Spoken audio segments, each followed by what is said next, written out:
రాజ్భవన్ వద్ద మంత్రి పొన్నం మాట్లాడుతున్నారు. ప్రత్యక్ష ప్రసారం ద్వారా చూద్దాం. ఈ రోజు గవర్నర్ గారు కలిసి ధన్యవాదాలు చెప్పినాం.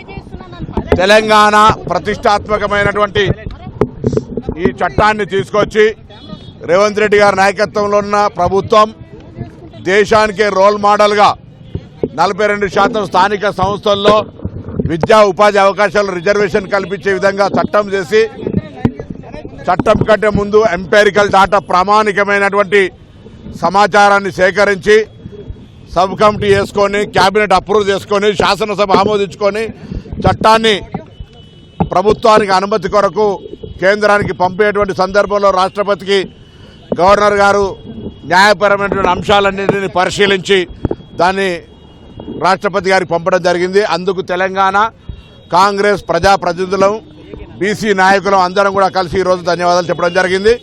తప్పకుండా తెలంగాణ తీసుకున్నటువంటి రోల్ మోడల్ ఏ కుల గణన సర్వే అయితే జరిగిందో అది ఈరోజు దేశవ్యాప్తంగా భారతీయ జనతా పార్టీ కూడా 2025 క్యాస్ట్ సెన్సెస్లో ఈ యొక్క కులాల సమాచారాన్ని కూడా తీసుకుంటామని చెప్పడాన్ని స్వాగతిస్తూ, తప్పకుండా తెలంగాణ రోల్ మోడల్.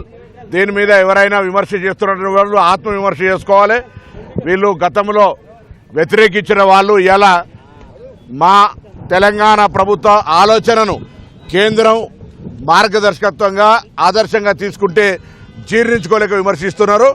వాళ్ళు అటువంటి వాళ్ళను పట్టించుకునే అవసరం లేదు. ఇలా తెలంగాణ కానీ దేశవ్యాప్తంగా ఉన్న బలహీన వర్గాల సంక్షేమానికి సంబంధించిన ఏ నిర్ణయమే జరిగిందో ఆ నిర్ణయాన్ని అందరం కూడా బలహీన వర్గాల నాయకులను స్వాగతిస్తూ ఉన్నాం. గవర్నర్ గారికి మరొకసారి ధన్యవాదాలు తెలియజేస్తా ఉన్నాం. అందరికీ నమస్కారం.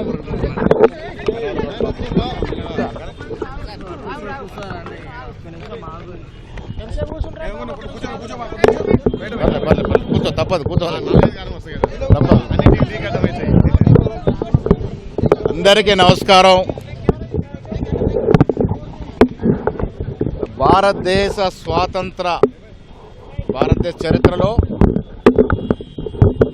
రాహుల్ గాంధీ గారి యొక్క ఆశయాన్ని పరిపూర్ణంగా అమలు చేసినటువంటి ప్రభుత్వం తెలంగాణలో ఉన్నటువంటి కాంగ్రెస్ ప్రభుత్వం. ముఖ్యమంత్రి రేవంత్ రెడ్డి గారి సారథ్యంలో మేము గతంలో ఎన్నికల ముందు కామారెడ్డిలో నేను ప్రవేశపెట్టిన డిక్లరేషన్లో భాగంగా 42% రిజర్వేషన్స్ స్థానిక సంస్థల ఎన్నికలతో పాటు విద్యా ఉపాధిలో కూడా ఇవ్వడం అనేది ఒక చారిత్రాత్మక నిర్ణయం. అది బిల్లు రూపంలో గవర్నర్కి పంపడం, గవర్నర్ గారు దాన్ని పరిశీలించి ఇవాళ రాష్ట్రపతికి పంపడం అనేది ఇదొక చారిత్రక ఘట్టం తెలంగాణ కాంగ్రెస్ పార్టీ చరిత్రలో.